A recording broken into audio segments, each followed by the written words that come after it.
দিবস উপলক্ষে আলোচনা সভা পরিচালনা করছে আমাদের আমাদের এই শহীদ বুদ্ধিজীবী দিবস এবং বিজয় দিবস উদযাপন কমিটির অন্যতম সদস্য রোভাল লিডার শিক্ষিকা জোহরা খাতুন। আবার স্বাগত। আসসালামু আলাইকুম। আজ 14 ডিসেম্বর জাতীয় বুদ্ধিজীবী দিবস। এই উপলক্ষে সরকারি ফুলতলা মহিলা কলেজের উদ্যোগে আলোচনা সভার আয়োজন করা হয়েছে। অনুষ্ঠানে প্রধান অতিথি হিসেবে উপস্থিত হয়ে আসন গ্রহণ করছেন জনাব প্রফেসর মোহাম্মদ রুহুল আমিন স্যার, অধ্যাপক, সরকারি ফুলতলা মহিলা কলেজ।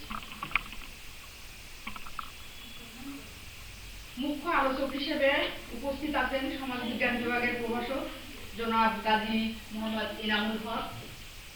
বিশেষ অতিথি হিসেবে উপস্থিত আছেন শিক্ষক পরিষদের সম্পাদক ও বাংলা বিভাগের প্রধান জনাব মোহাম্মদ শওকত হোসেন, রাষ্ট্রবিজ্ঞান বিভাগের বিভাগীয় প্রধান জনাব হারুনা রশিদ এবং সম্মানিত সহকর্মীবৃন্দ।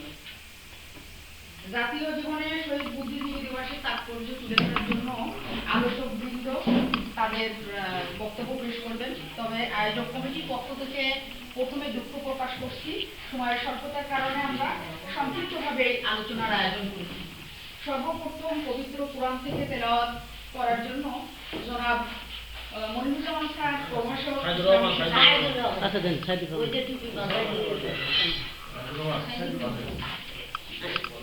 সর্বপ্রথম পবিত্র কোরআন থেকে তেলাওয়াত করার জন্য জনাব সাইদুর রহমান, প্রভাষক, ইসলামী শিক্ষা, কোরআনকে আহ্বান করছি। আসসালামু আলাইকুম। আউযু বিল্লাহি মিনাশ শাইতানির রাজীম। বিসমিল্লাহির রাহমানির রাহিম। ইয়া আইয়ুহান নাসু উবুদু রাব্বাকুমুল্লাযী খালাকাকুম ওয়াল্লাযীনা মিন ক্বাবলিকুম লাআল্লাকুম তাত্তাকুন। আল্লাযী জাআলা লাকুমুল আরদা ফিরাশাও ওয়াস সামাআ বিনাআও ওয়া আনজালা মিনাস সামাই মাআন ফাখরাজা বিহি মিনাস সামারাতি রিজকাল লাকুম ফালা তাজআলু লিল্লাহি আনদাদা ওয়া আনতুম তা'লামুন।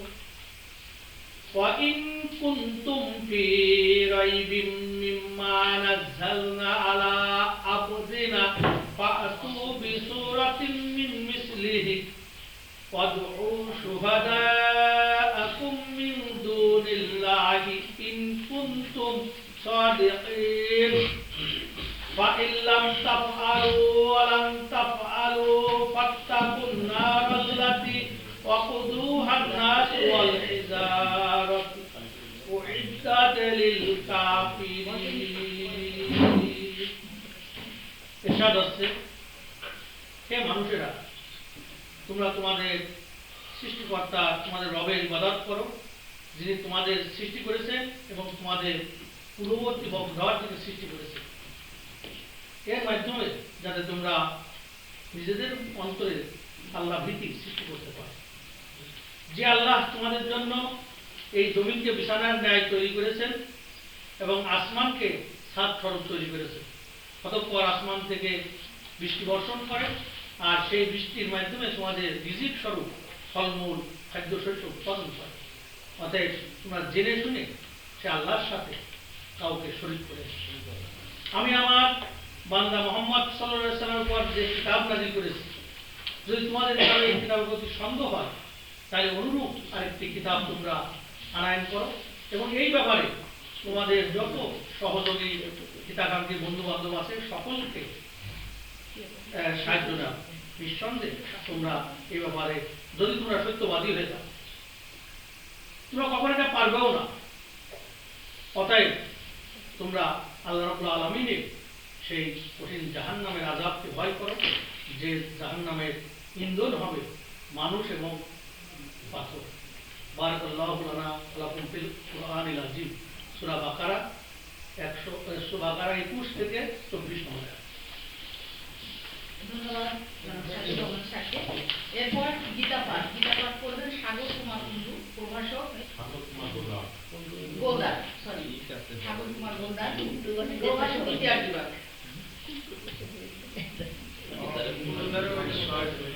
ওম তৎসৎ ওম তৎসৎ ওম অখণ্ডমণ্ডলাকারং ব্যক্তাঞ্জন চরাচরং তৎপদং দর্শিতং তস্मै শ্রীরাধে নমঃ। গুরু ব্রহ্মা গুরু বিষ্ণু দেবো মহেশ্বরং গুরুদেব পরম ব্রহ্ম তস্मै শ্রীরাধে নমঃ। ওম অজ্ঞানতিমিরস্য জ্ঞানাঞ্জনশলাকায় চক্ষুরন্মিলিतं येन তস্मै শ্রীরাধে নমঃ। গীতা শব্দ গীতা ধর্ম গীতা হি পরম তত্ত্ব গীতা বিষ্ণু পণ্যে প্রিয়ন্তে সর্বদেবতা মাতা মুক্তির বসন্ত সুনন্দ বাবুই নন্দন বিরুদ্ধে বঙ্গ তত্ত্ব মঙ্গলে জয় পিতা জয় পিতা জয় পিতা। ওম শান্তি ওম শান্তি ওম শান্তি। পৃথিবীর সকল দিকে শান্তি বসিত। ধন্যবাদ জনাব সাগর গোলদার। এবার স্বাগত বক্তব্য রাখবেন আমাদের এই প্রোগ্রামের আহ্বায়ক জনাব ইখতিয়ার হোসেন, প্রভাষক রাষ্ট্রবিজ্ঞান বিভাগ।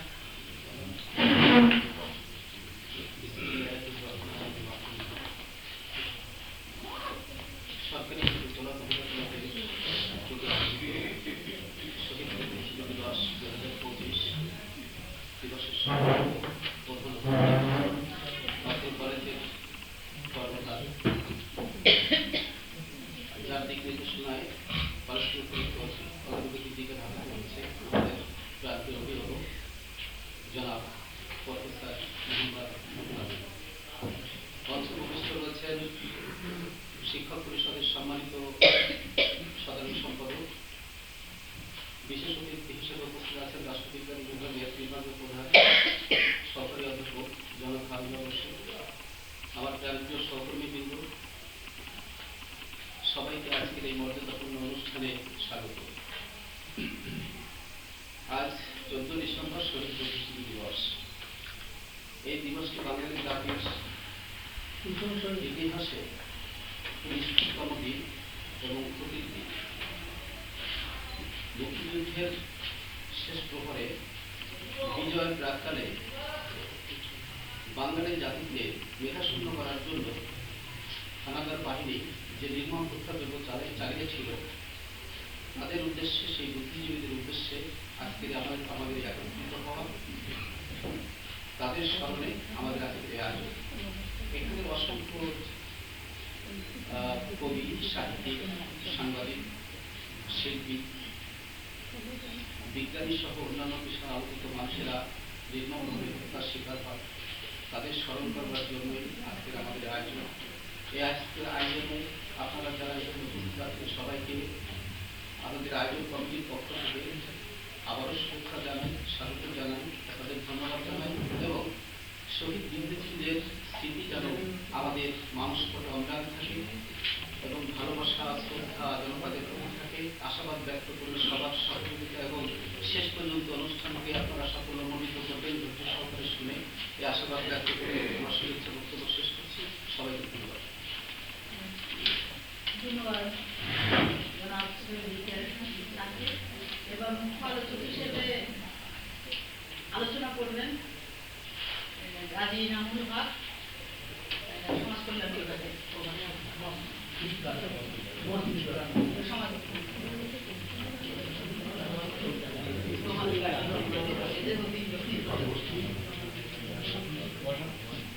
আজ 14 ডিসেম্বর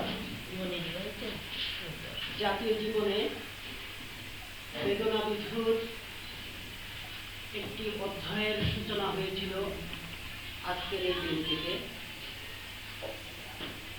1971 সালের 14 ডিসেম্বর বাংলাদেশের বুদ্ধিজীবীদের নির্মমভাবে শহীদ করা হয়ে থাকে। সেজন্যই বেদনা বিধুর এই দিনটিকে সমগ্র জাতি প্রতি বছর অত্যন্ত ভাব গাম্ভীর্য এবং শ্রদ্ধার সাথে পালন করে থাকে। 1971 সালের মহান মুক্তিযুদ্ধে যারা শহীদ হয়েছিলেন, 14ই ডিসেম্বর যারা হত্যার শিকার হয়েছিলেন, এবং সর্বশেষ 2024 সালের জুলাই গণ অভ্যুত্থানে শহীদ সকলের প্রতি জানাই বিনম্র শ্রদ্ধা। সরকারি ফুরতলা মহিলা কলেজ কর্তৃক আয়োজিত শহীদ বুদ্ধিজীবী দিবসের আজকের অনুষ্ঠানের সম্মানিত প্রধান অতিথি প্রফেসর জনাব মোহাম্মদ রুহুল আমিন স্যার, সম্মানিত অধ্যক্ষ সরকারি ফুরতলা মহিলা কলেজ, মঞ্চে উপবিষ্ট সম্মানিত অনুষ্ঠান সভাপতি, অত্র কলেজের শিক্ষক পরিষদের সম্মানিত সম্পাদক সর্বজন শ্রদ্ধেয় স্যার জনাব মোহাম্মদ শওকত হোসেন, উপস্থিত বিভাগীয় প্রধান জনাব মোহাম্মদ হারুন আর রশিদ, সহকারী অধ্যাপক, প্রভাষক এবং সহকর্মীবৃন্দ, সকলকে জানাই রক্তিম শুভেচ্ছা এবং বৈপ্লবিক অভিনন্দন।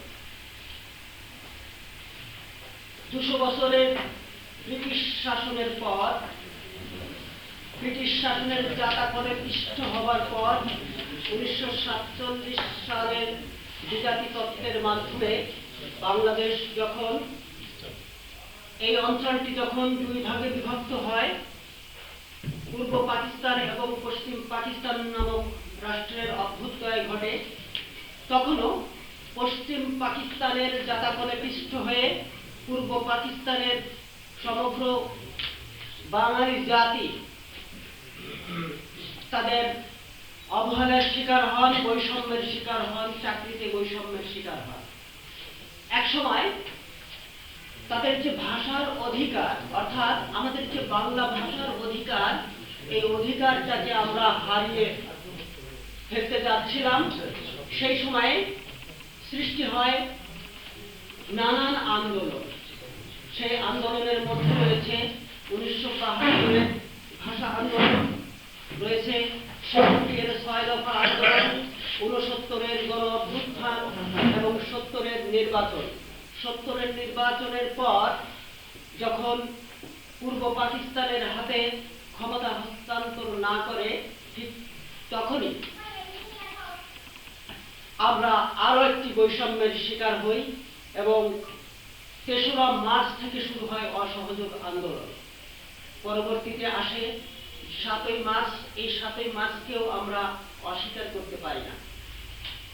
পরবর্তীতে 25শে মার্চ কাল রাত্রিতে যখন দেখলো যে এদেশের বাঙালিরা ফুলে ফেঁপে উঠছে, বিক্ষোভে ফেটে পড়ছে, তখন আরো একটি হত্যাযজ্ঞ অনুষ্ঠিত হয় মার্চের 25 তারিখ।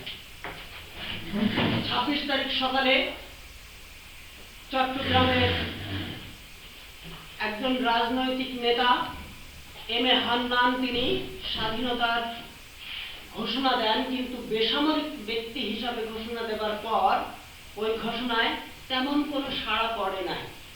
বিধায় পরের দিন অর্থাৎ 27শে মার্চ চট্টগ্রাম কালোরঘাট বেতার কেন্দ্র থেকে সামরিক বাহিনীর পক্ষ থেকে, অর্থাৎ রাষ্ট্রের পক্ষ থেকে মেজর জিয়াউর রহমান স্বাধীনতার ঘোষণা পত্র পাঠ করেন। এবং তখনই এদেশের মানুষেরা আস্থার সংকট দূর করে সকল কৃষক, ছাত্র জনতা সকলেই মুক্তিযুদ্ধে ঝাঁপিয়ে পড়ে।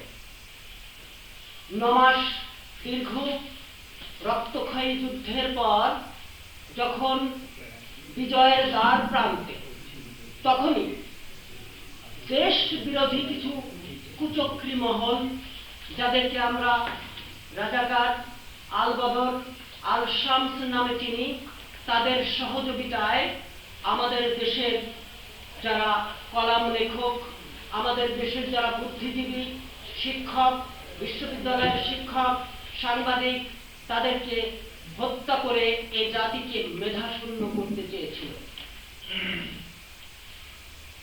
পরবর্তীতে আমরা দেখেছি 71-এর পর থেকে আমাদের দেশে বিভিন্ন রাজনৈতিক দল বিভিন্ন সময়ে ক্ষমতায় এসেছে, এবং আমি মনে করি যে প্রায় সুপরিচিত প্রতিটি দলই রাজনৈতিক ক্ষমতায় এসেছে, রাষ্ট্র শাসনের ক্ষমতায় এসেছিল। কিন্তু আমি এখানে একটু বর্ণনা করতে চাই এটাই যে সকলেই রাষ্ট্রীয় ক্ষমতায় এসেছিল কিভাবে। সকলেই রাষ্ট্রীয় ক্ষমতায় এসেছিল। এক সময় এসেছিল জাতীয় পার্টি, পরবর্তী এক সময় এসেছিল আওয়ামী লীগ, বিএনপি। কিন্তু এই জাতীয় পার্টি, আওয়ামী লীগ এবং বিএনপির সাথেও কিন্তু বিভিন্ন জোটের নেতৃবৃন্দ বিভিন্ন সময় মন্ত্রিত্বের আসন গ্রহণ করেছে। কিন্তু সমস্যা হলো এটাই, তারা কোনো ভুল না ধরে বরং নিজেদের আখের গোছানোর কাজেই ব্যস্ত ছিল। এদেশের মানুষের যে অধিকার প্রতিষ্ঠা করবার জন্য তারা কোনো ভূমিকা রাখে নাই, যার কারণে আজ পর্যন্ত আমরা স্বাধীনতার 54 বছর পরও স্বাধীনতা বা বিজয়ের যে প্রকৃত স্বাদ, সেই স্বাদটি অনুভব করতে পারি নাই। আজকে যে বুদ্ধিজীবী দিবস, এই বুদ্ধিজীবী দিবসে আমি শুধু এতটুকুই অনুভব করতে চাই যে আজকে আমাদের দেশের যে বুদ্ধিজীবী সমাজ, এই বুদ্ধিজীবী সমাজগুলো হয়ে গিয়েছে বিভিন্ন ভাগে বিভক্ত। একটি গ্রুপ রয়েছে আওয়ামী লীগের সাথে, তারা শুধু আওয়ামী লীগের দলের সাথে সম্পৃক্ত, সেই দলকে কিভাবে সামনের দিকে এগিয়ে নিয়ে যাওয়া যায় সেই ব্যাপারে তারা চিন্তা করে।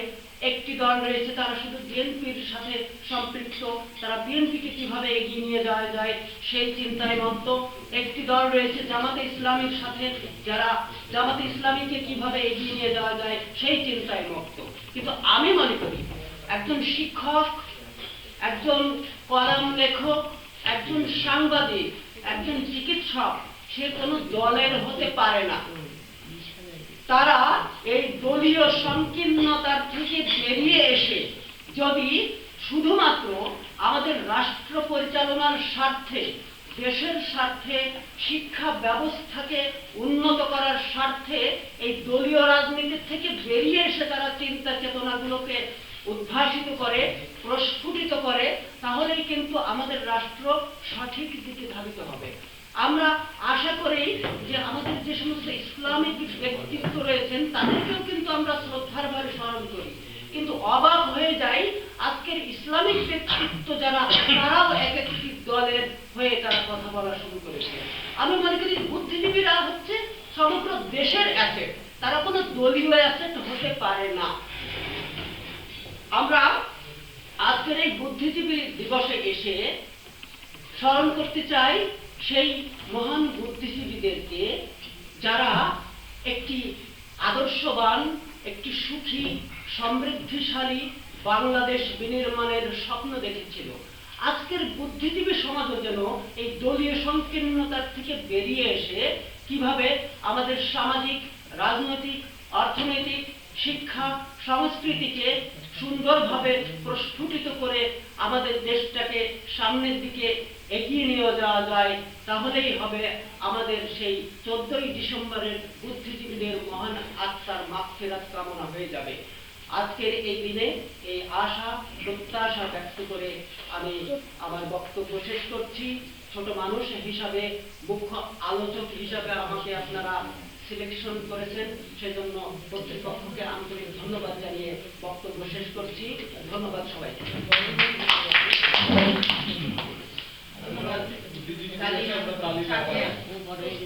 এ পর্যায়ে আয়োজক কমিটির পক্ষ থেকে আরো একবার আমি দুঃখ প্রকাশ করছি যে সময় স্বল্পতার জন্য আমরা এই আলোচনা অনুষ্ঠানটা অত্যন্ত সংক্ষিপ্ত আকারে করার চেষ্টা করেছি। এ পর্যায়ে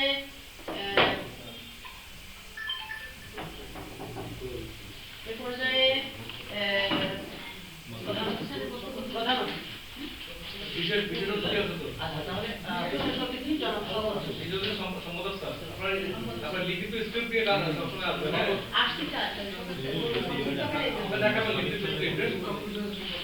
কিন্তু সম্ভবত বিশেষ আমাদের ইতিহাস সব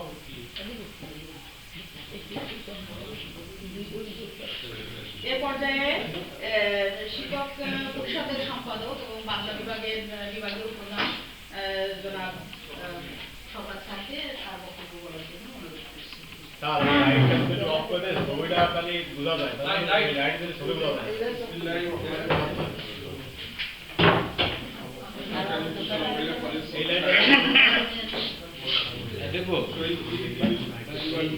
আয়োজিত আলোচনা সভা এবং দোয়ার অনুষ্ঠানে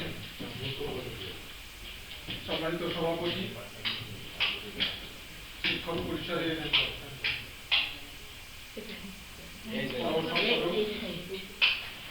হোসেন, আজকের এই অনুষ্ঠানের প্রধান অতিথি কলেজ অধ্যক্ষ প্রফেসর মোহাম্মদ রুহুল আমিন স্যার, উপস্থিত বিভাগীয় প্রধান, উপস্থিত সহকারী অধ্যাপক, প্রভাষক এবং কর্মচারীবৃন্দ, আসসালামু আলাইকুম ওয়া রাহমাতুল্লাহি। আমরা জাতি হিসাবে গর্বিত জাতি, সাথে সাথে আর একটা বিষয় আমাদের সবসময় ধোঁয়াশার মধ্যে রাখে, সেটা হচ্ছে আজ থেকে 54 বছর আগে আমাদের স্বাধীনতা যুদ্ধ অনুষ্ঠিত হয়েছিল। সেই জাতীয় একটা ইস্যুকে নিয়ে আমরা কখনো ঐক্যমত্যে আসতে পারি।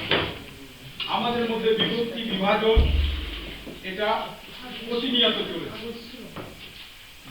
আদর্শগত দিক থেকে আমাদের ভিন্নমত থাকতে পারে, থাকাটা স্বাভাবিক, কিন্তু যখন দেশের প্রশ্ন আসে, স্বাধীনতার সার্বভৌমত্বের প্রশ্ন আসে, যখন দেশ হুমকির মুখে আসে, তখন সমস্ত শ্রেণীর মানুষ, সমস্ত পেশার মানুষ, শিক্ষক সমাজ, বুদ্ধিজীবী সমাজ এবং যারা আমলা আছে, সবাইকে ঐক্যমতে আসার প্রয়োজন ছিল। কিন্তু দুর্ভাগ্যজনক এইখানে আমরা জাতীয় ইস্যুতে, দেশের প্রশ্নে, দেশের স্বাধীনতা সার্বভৌমত্বের প্রশ্নে আমরা ঐক্যমতে আসতে পারি না। এটা শুধু আজকের দিনের ঘটনা না, অতীতের যত ঘটনা ঘটেছে সবগুলোর ব্যাপারে আমরা কখনো কখনো নিজের দলের অনুকূলে আমরা চেষ্টা করি।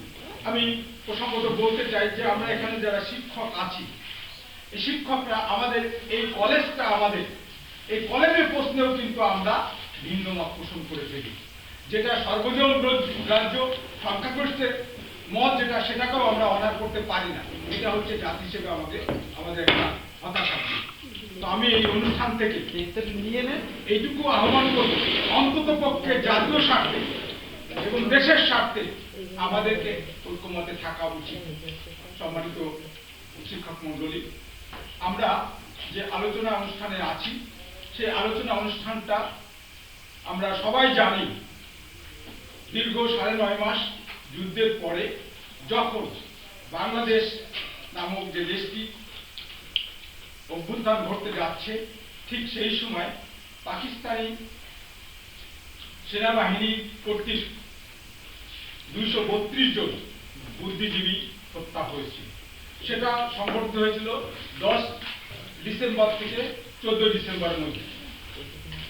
232 জন যারা বাংলাদেশের সাহিত্যিক ছিলেন, আইনজীবী ছিলেন, আমলা ছিলেন, প্রথিতযশা বিজ্ঞানী ছিলেন, তো তাদেরকে তারা হত্যা করেছিল একটা উদ্দেশ্য নিয়ে, যে বাংলাদেশটা আমরা ছেড়ে যাচ্ছি, অর্থাৎ এই পূর্ব পাকিস্তানকে আমরা ছেড়ে যাচ্ছি, কিন্তু পূর্ব পাকিস্তান যাতে আর মাথা উঁচু করে দাঁড়াতে না পারে, সেই জন্য তারা পরিকল্পিতভাবে এই হত্যাকাণ্ডটা ঘটিয়েছে।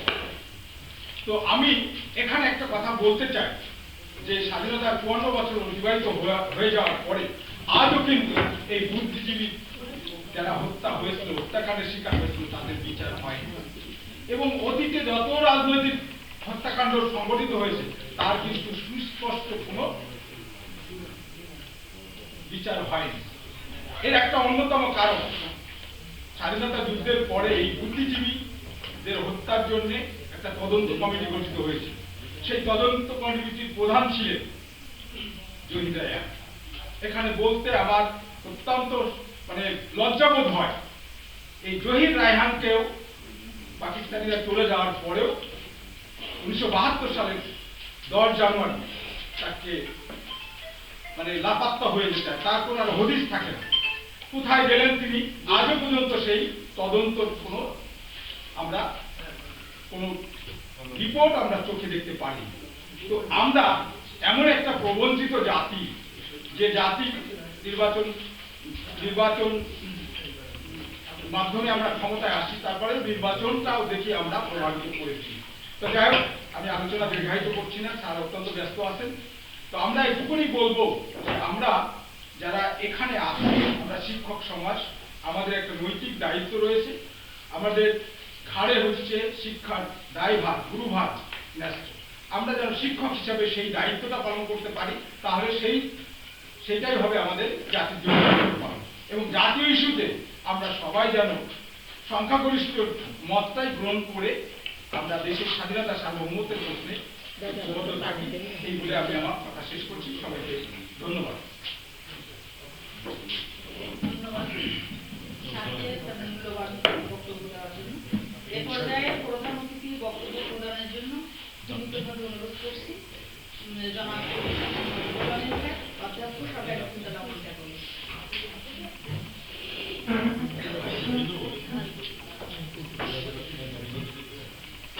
প্রিয় সুধী, আসসালামু আলাইকুম। আজকের এই মহিমান্বিত দিবস উদযাপনের যারা কুশীলক, তাদেরকে আমি কৃতজ্ঞতা প্রকাশ করছি আমার বক্তব্য শুরুতে।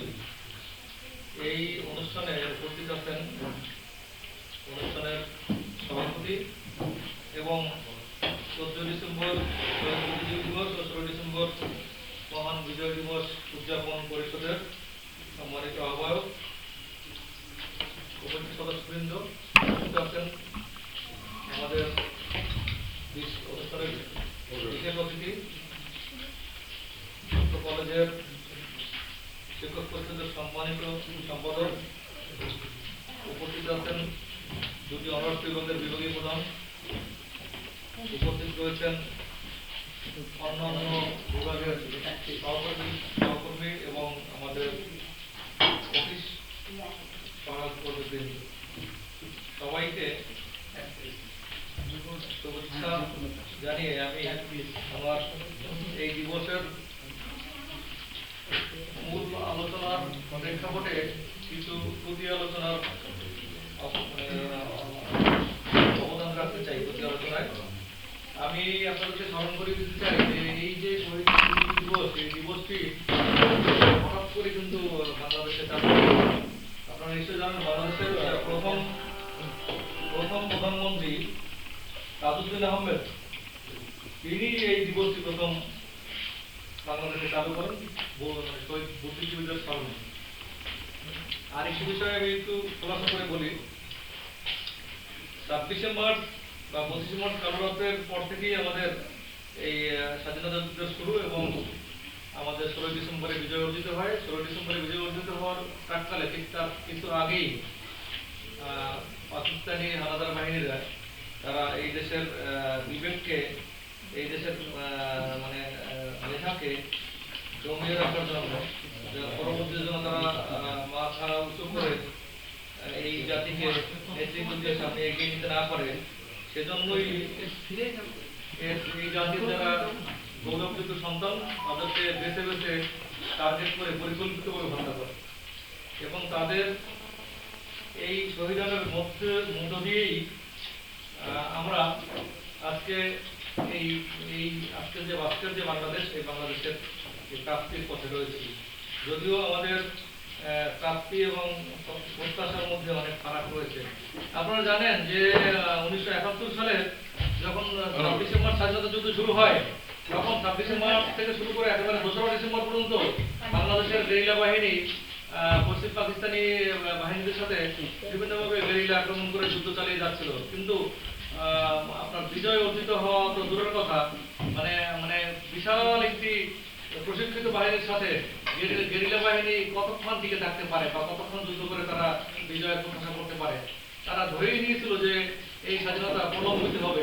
পৃথিবীর বিভিন্ন দেশের মতো যেরকম 9 বছর, 10 বছর, 7 বছর, 8 বছর লাগে, এরকম ভাবেই বাঙালি যখন যুদ্ধে ঝাঁপিয়ে পড়ে, যে মানে গেরিলা যুদ্ধে, তখন তারা ধরে নিয়েছে যে বহু বছর লাগবে।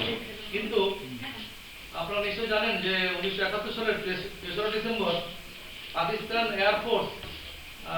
পাকিস্তান এয়ারফোর্স যখন ভারতের বিভিন্ন ঘাঁটিতে, বিমান ঘাঁটি এবং তাদের রাডার স্টেশনে বিমান দিয়ে হামলা করে, যেমন যেমন ভারতের পাঠানকোট, অমৃতসর, শ্রীনগর, যোধপুর, আম্বালা এবং আগ্রায় যখন তারা বিভিন্ন বিমান বাহিনীর ঘাঁটিতে এবং রাডার স্টেশনে তারা হঠাৎ করে আক্রমণ করে, এই আক্রমণের সময় ইন্দিরা গান্ধী তখন পশ্চিমবঙ্গের কলকাতার প্যারেড গ্রাউন্ডে বক্তৃতা দিচ্ছিলেন।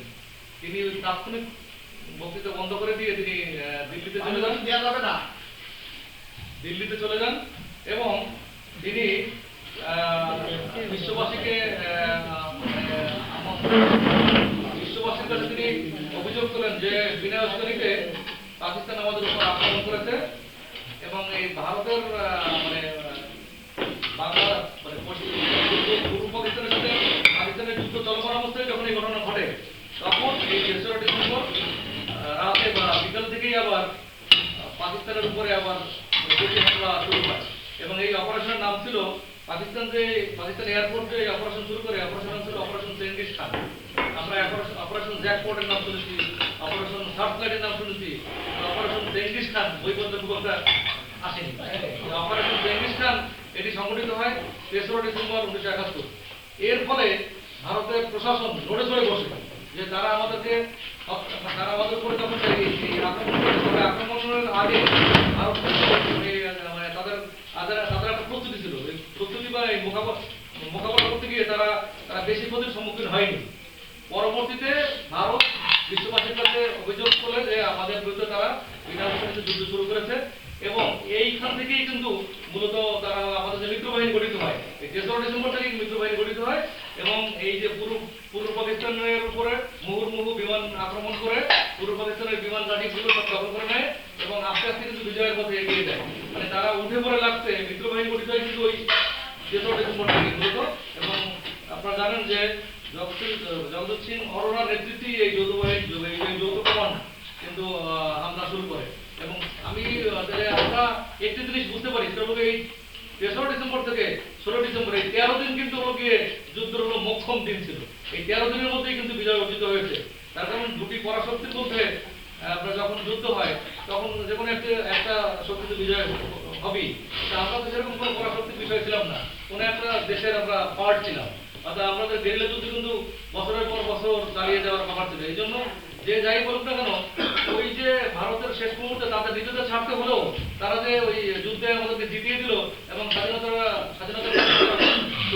সুগম করে দিয়েছে, কিন্তু এর বিনিময়ে তারা কিন্তু অনেক কিছু নিয়েছে, যেটা মেজর দলিলের বই আপনারা পাবেন যে অরক্ষিত স্বাধীনতাই পরাধীনতা।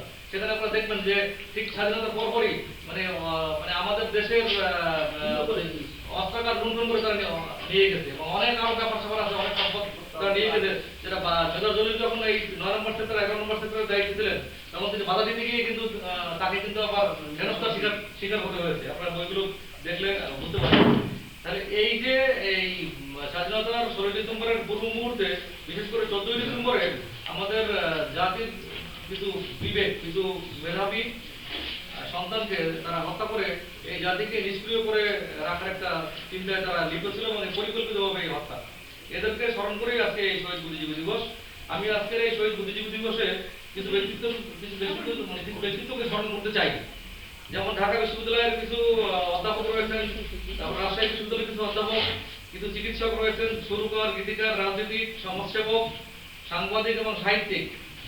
এই বিভিন্ন সমাজের বিভিন্ন সেক্টরের মানে খুব মেধাবী এবং খুব নামকরা এবং সেই সময়কার খুব জ্ঞানী গুণী ব্যক্তিদেরকে তারা মানে পরিকল্পিতভাবে টার্গেট করে তালিকা করে তারা হত্যা করেছে।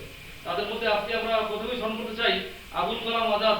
তিনি একজন শিক্ষাবিদ ছিলেন এবং জগন্নাথ কলেজ, যেটা পরবর্তীতে জগন্নাথ বিশ্ববিদ্যালয় হয়েছে, এই কলেজে তিনি একজন অধ্যাপক ছিলেন। তিনি আমাদের এই শিক্ষারই একজন লোক।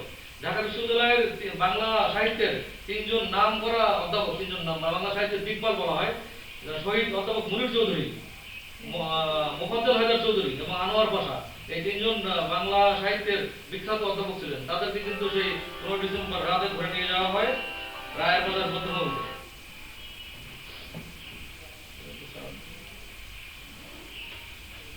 হ্যাঁ, এরপরেও রয়েছেন ইংরেজি সাহিত্যের বিখ্যাত অধ্যাপক জ্যোতির্ময় গুহ ঠাকুরতা, তাকেও তারা ধরে নিয়ে যায়।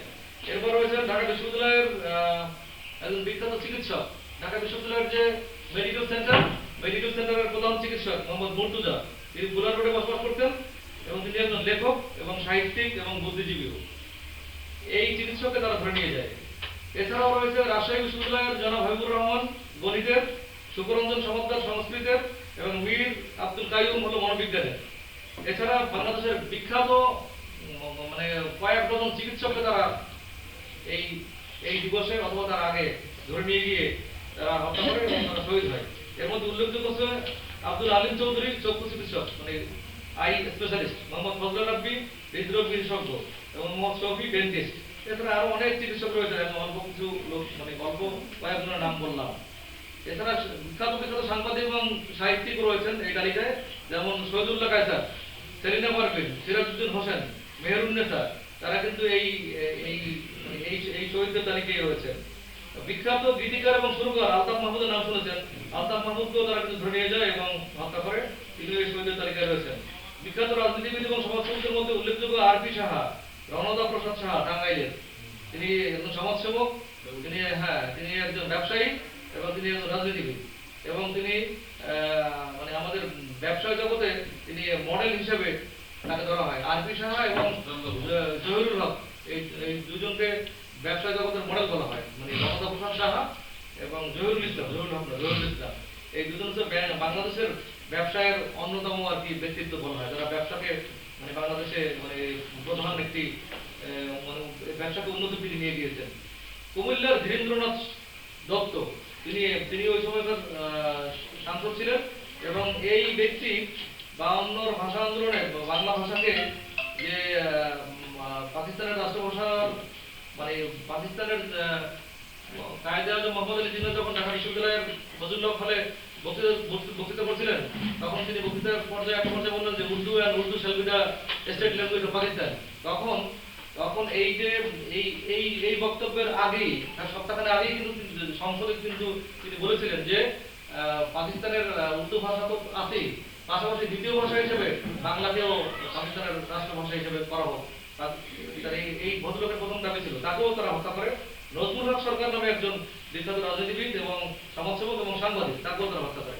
আমরা এই সকল ব্যক্তিত্ব এবং তাদের সাথে আরো যারা রয়েছেন, এই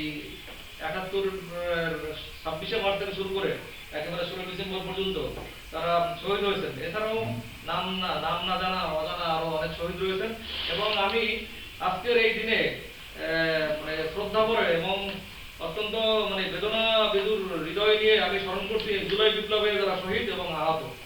এই জুলাই বিপ্লবে যারা শহীদ হয়েছে অতি সম্প্রতি, তারা বাংলাদেশকে দ্বিতীয় স্বাধীনতা এনে দিয়েছে। আমরা এখন মুখ খুলে অনেক কথা বলতে পারি, আমরা আমাদের অধিকারের কথা বলতে পারি, যদিও আমাদের প্রত্যাশা এবং প্রাপ্তির মধ্যে কতটা ফারাক ব্যবধান রয়েছে। এটা সবসময় থাকে, আমরা যা প্রত্যাশা করি, মানুষ যা প্রত্যাশা করে সবসময় সেটা যে পরিপূর্ণভাবে পাবে এমনটি না, এমনটি সবসময় হয় না, ঘটে না।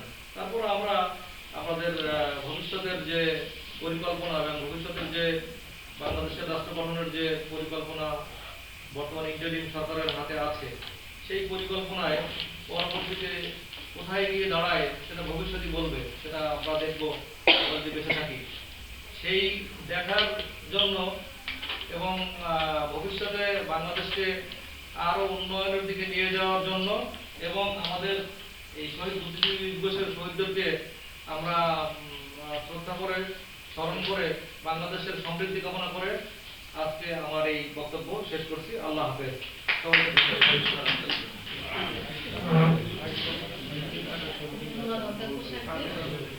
অনেক মূল্যবান বক্তব্য, অনেক মূল্যবান বক্তব্য শুনলাম, যারা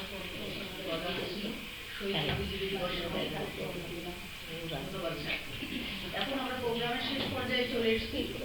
এখন প্রোগ্রামের সভাপতি বক্তব্য এখন সভাপতি বক্তব্য প্রদান করবেন অনুষ্ঠানের আহ্বায়ক জনাব সৈয়দ ইখতিয়ার হোসেন, প্রভাষক, রাষ্ট্রবিজ্ঞান বিভাগ। সমাপনী বক্তব্যের আগে আমরা যে শুনলাম তথ্যবহুল, এখান থেকে আমাদের জনাব স্যারের কাছ থেকে আমরা যে মূল্যবান বক্তব্য শুনলাম, থেকে অনেক শহীদ বুদ্ধিজীবীরা এই বিশেষ করে স্বাধীনতা যুদ্ধ থেকে ত্বরান্বিত করার ক্ষেত্রে যে মেধা, বিভিন্ন ক্ষেত্রে তাদের যে অবদান রয়েছে স্বাধীনতা থেকে আমাদের দোরগোড়ায় পৌঁছে দিয়েছিলেন, সেই সমস্ত যারা শহীদ হয়েছে তাদের যে ডেটা আমরা জানতে পারলাম এবং তাদের যে অবদানের কথা আমরা শুনলাম বিভিন্ন যারা এখানে আলোচক ছিলেন তাদের মুখ থেকে। তো আমরা এই কথাটা স্মরণ করতে চাই।